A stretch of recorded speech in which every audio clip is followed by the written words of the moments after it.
In this video, we're going to demystify modes once and for all. By the time you've finished watching these videos, you'll completely understand modes.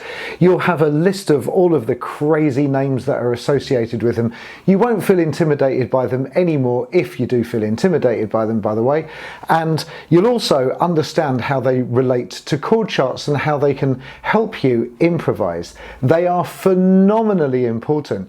The first time I looked at modes, I was just confused and lost and frightened. Dystopian modes and fallopian modes.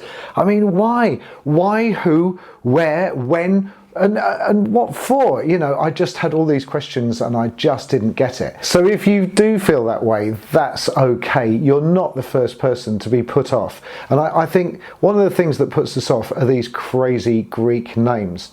The thing with modes is they are incredibly beautiful. It's like the major scale, just our standard major scale. Within that major scale are all these other beautiful sounds that can come out of a major scale if you understand the modes. And if you know your major scales, you already know all of your modes, but you just might not realize that. In this video, we're going to embrace the modes and explore them and see the incredible beauty which is hiding within these modes and put them to good practical use.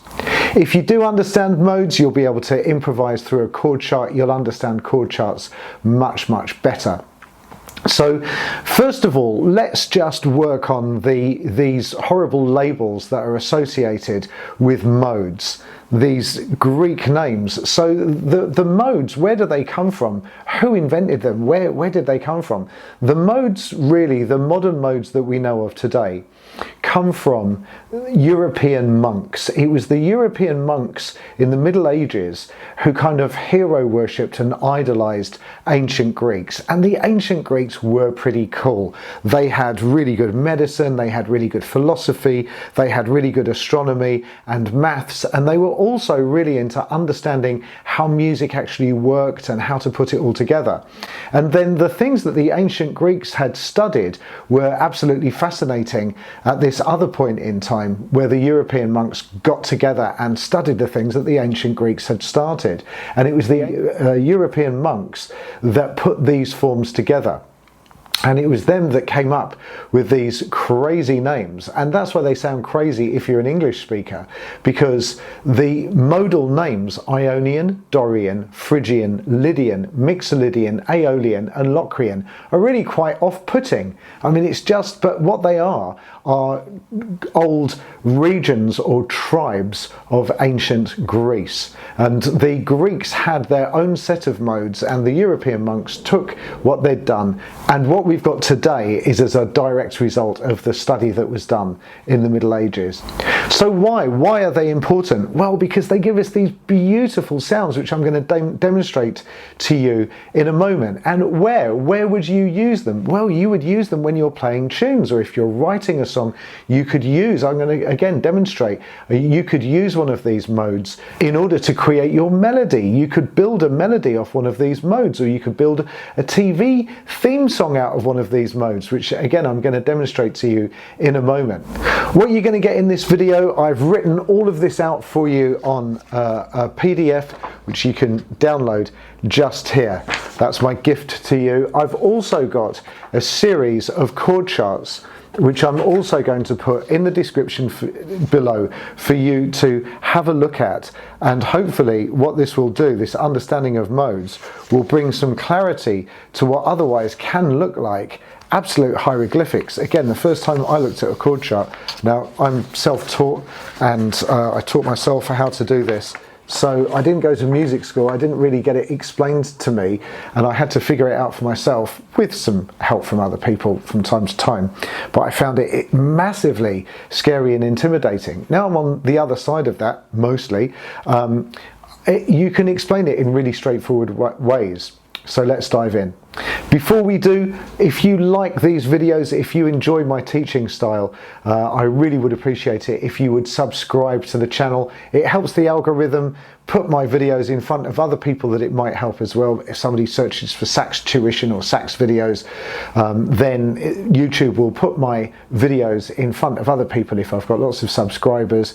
Commenting and liking the video also helps as well. And do go and have a look at my website, Sax Made Simple. I've got all of the over 200, I think we're up to about 215 or 220 tutorials have all been collated on my website, and you can search through anything, any subject, and it will come up with a video that I've made on that topic.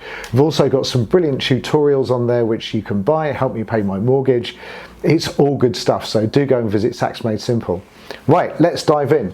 So on the PDF, it just talks about how intimidating and confusing I was when I first started having a look at these. By embracing the concept, we can start to see how useful and lovely they really are.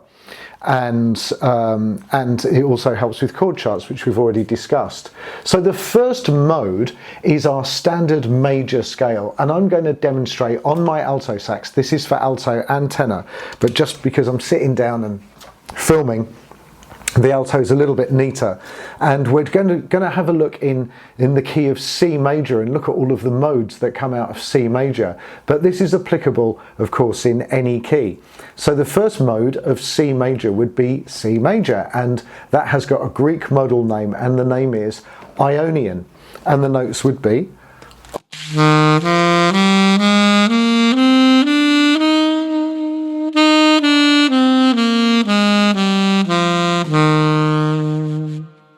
and as you can see on the PDF, if you made a chord out of that by hitting the root, the third, the fifth, the seventh, and maybe the ninth,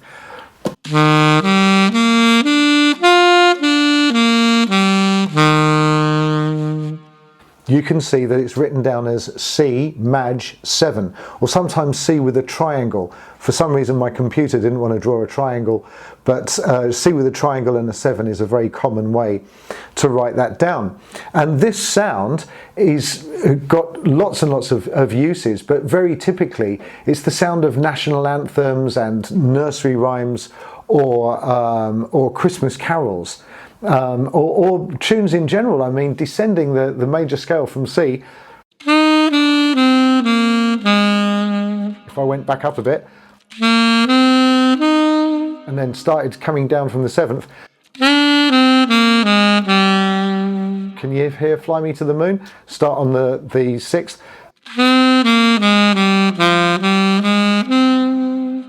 and then it kind of uses another note in the tune. But lots of anthems are made out of this tune, so it's a happy, bright sound. And I've got a bit of a backing track here just to demonstrate it. And you can you hear that happy lift?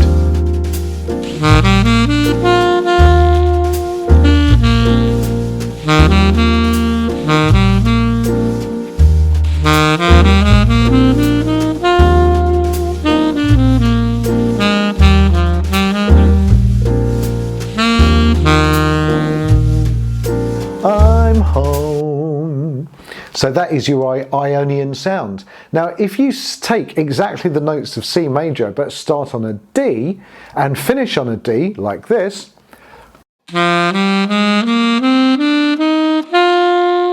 coming down from there, that gives you a completely different scale.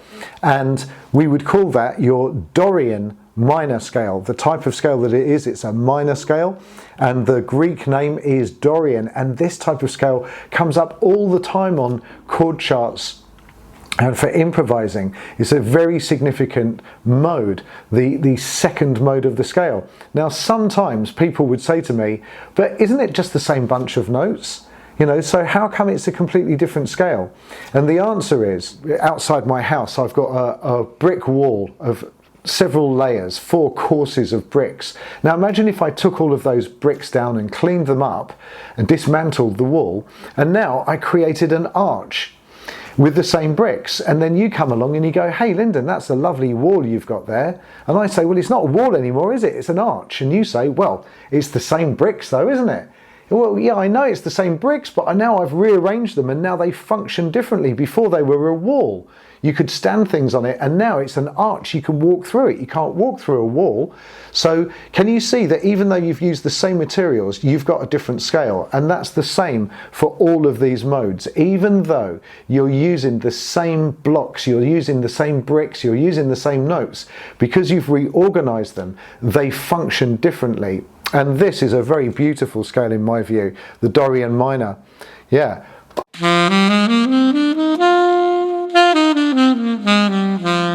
The chord.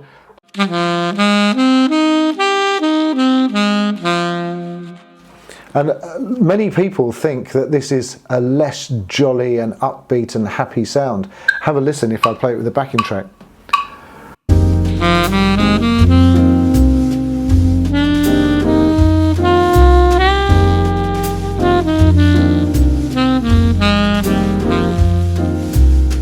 And the chord.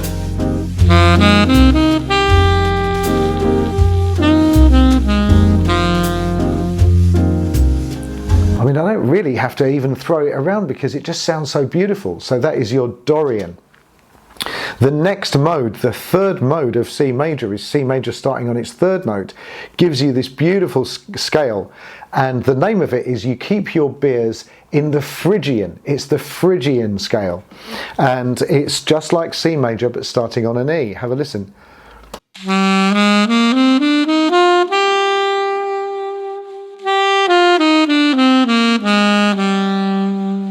And the chord.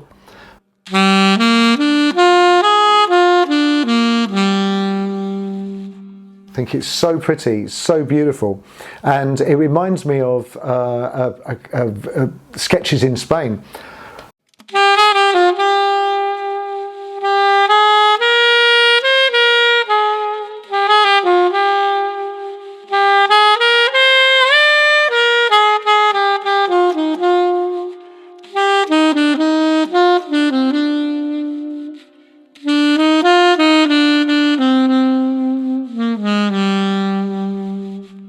Again, who knew that C major, the notes of C major could be so beautiful? So that is E Phrygian, and that would be written down as E minor 7, as it says on the PDF. And if I have a little blow over that, have a listen how pretty it is.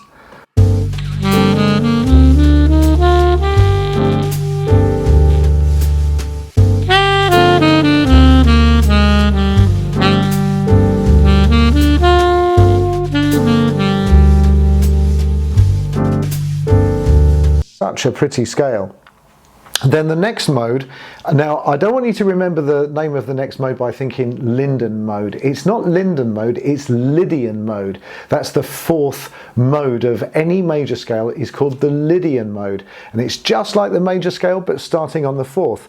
And actually, this Lydian is a type of major scale. It's another type of major scale. And the reason why we call it a major scale is because the relationship between the first note, whatever that is, and the third note, if the relationship between those two is, if they're two whole tones apart, then you get a major sound, and that is the case here. If they're a tone and a half apart, then you get a minor sound. And with the Dorian and the Phrygian, the root and the third of those different scales are only a tone and a half apart, and that's why the Lydian is a type of major scale. And you get this.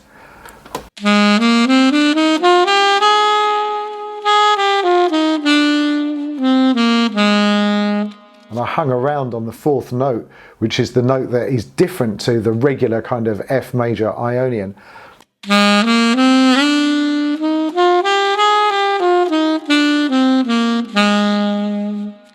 And there's a famous television program which uses the Lydian scale for its theme.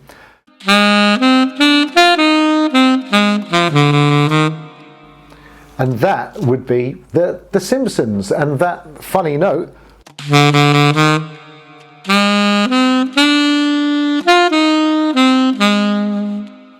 That's pretty much the chord tones.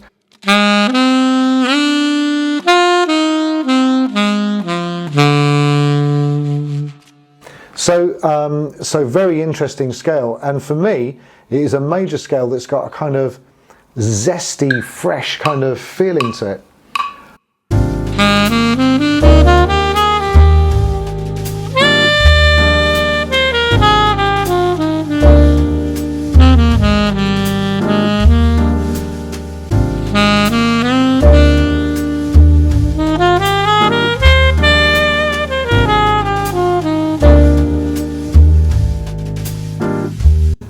Kind of beautiful, really, really beautiful. So then the fifth mode of any major scale. Now, I don't want you to remember the name of this mode by thinking mixed up Linden. I am not mixed up. Well, actually, I am a little bit mixed up, but hey, aren't we all? But it's not mixed up Linden, it's Mixolydian. And remember, all of these are just Greek tribal names or Greek regions. So that's why they sound so weird. So Mixolydian. And this again is a very sort of major sound. The relationship between the root and the third is two whole tones again. But compared to G major, it's got a flattened seventh note compared to G major, not compared to C. So it's all the same notes as C major. And this is often referred to as a dominant seventh chord. And I think it's because that seventh note kind of stands out. So the scale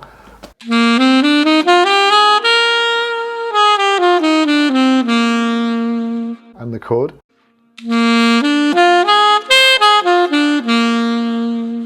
Again, it's a really bright, upbeat kind of a sound. You'll hear this in rock all over the place. If you play guitar, you'll be very familiar with dominant seventh chords, so it's super, super common.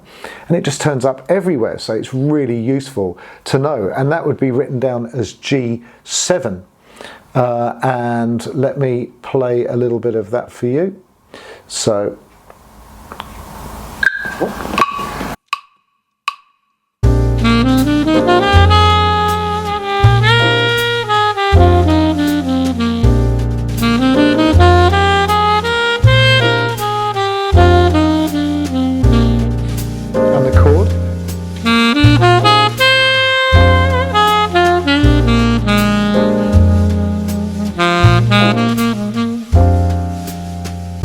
yeah, and it's that seventh note of the scale just makes it sound so gorgeous. And that would be written down as G7. So the next mode, the sixth mode, the Greek name is Aeolian, and this sixth mode of any major scale is really significant. It's also known as the relative minor, and sometimes in America they call it the pure minor or the natural minor. Whatever you call it, it's definitely a really lovely minor scale. And for me, I can really hear kind of church music in this. I can hear hymns in this scale. So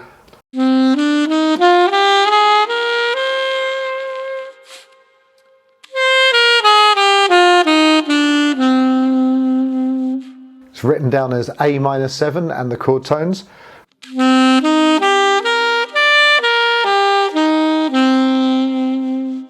Very beautiful. For me, it's similar to the Dorian minor, but a little bit darker. So pretty. Let's have a listen to that.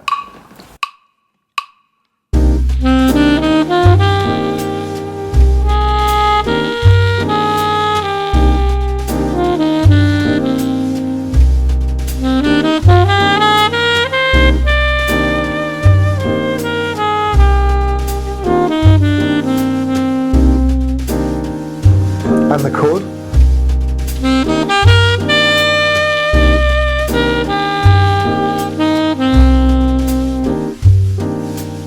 Very beautiful, very lovely, lovely sounds. And can you see how that doesn't really sound anything like C major anymore? C major sounds so bright and happy and cheerful and shiny and lovely, whereas this sounds much more dark and much more serious and reflective. Can you hear the difference? So it's not C major anymore, even though it's the notes of C major because you've reorganized them. And then the seventh mode of any major scale is known as a Locrian scale. And this is not major and it's certainly not minor. It is a type of diminished or half diminished. It's usually called a half diminished and would be written down B minor 7 flat 5. And it's that flat 5 that gives it such an interesting sound and very different to all of the other modes. This is the only mode that has a flat 5 compared to its own major. So compared to B major, this has got a flat 5. And the scale sounds like this.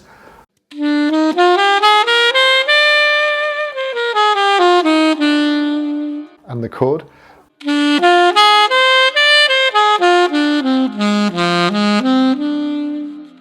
And can you hear the darkness in there, the scariness? There's a real sort of tenseness. And as a chord, you'd probably see this chord being used in a movie where some poor person was tied to the train track rails and the train was coming, and they would have this chord.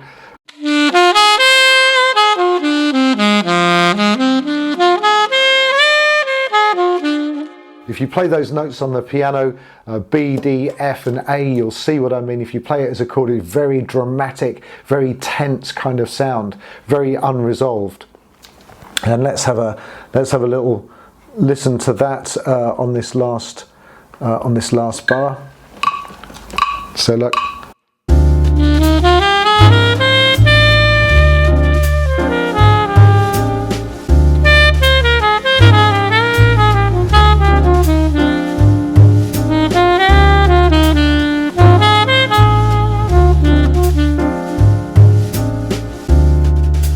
And the chord.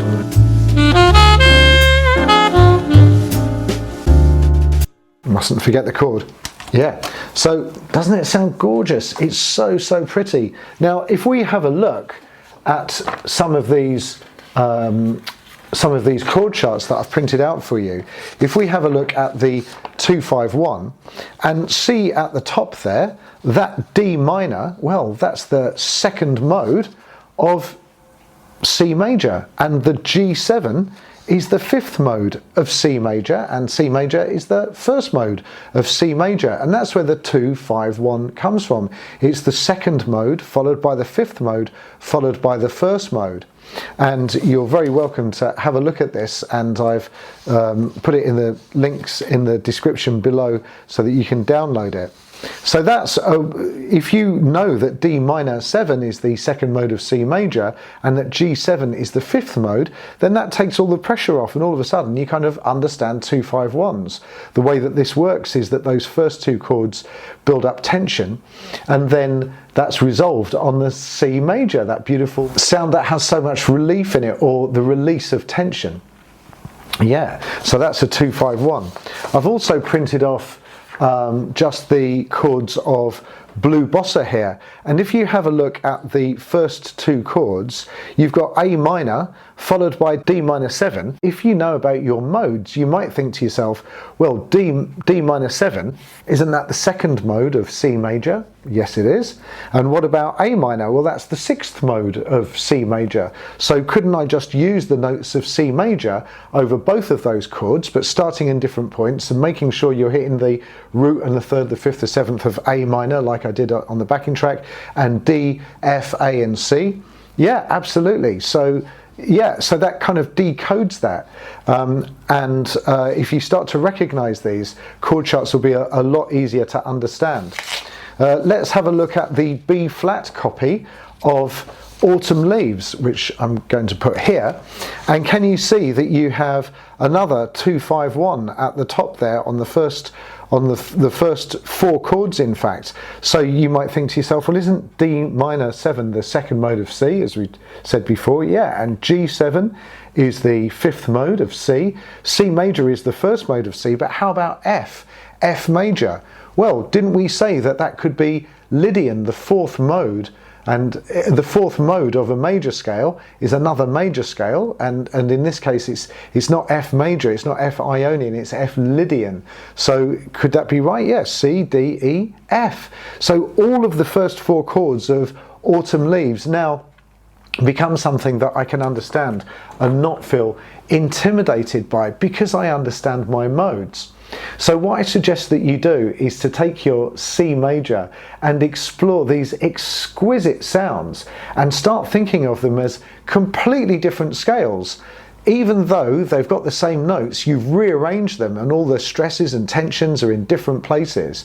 And make sure that you can play the notes of your Dorian, your Phrygian, your Lydian, your Mixolydian, Aeolian and Locrians, as well as your major scale, your Ionian, and also the chords of each one of those. That would be a fabulous practice. That would be so incredibly useful. And if you do want to get into understanding and playing chord charts, then this would be a very, very good way to do it. And then what you could do is to do that in another key, and I would suggest doing it in a nice friendly key, maybe G major or F major or D major, and then eventually rolling it out to all of your scales. And realize that within your 12 major scales you actually have 84 different scales that are available to you. You have 84 different sounds, all of these beautiful variations on the major scale, and it doesn't have to feel super scary if you know your major scales, which by the way would be a really good starting point to get your 12 majors down.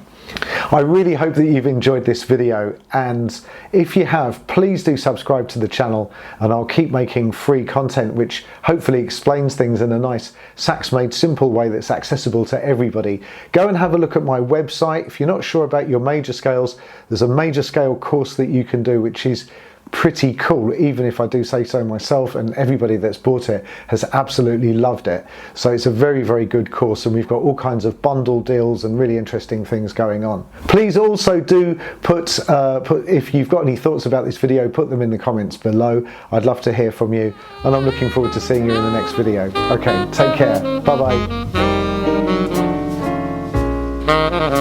bye.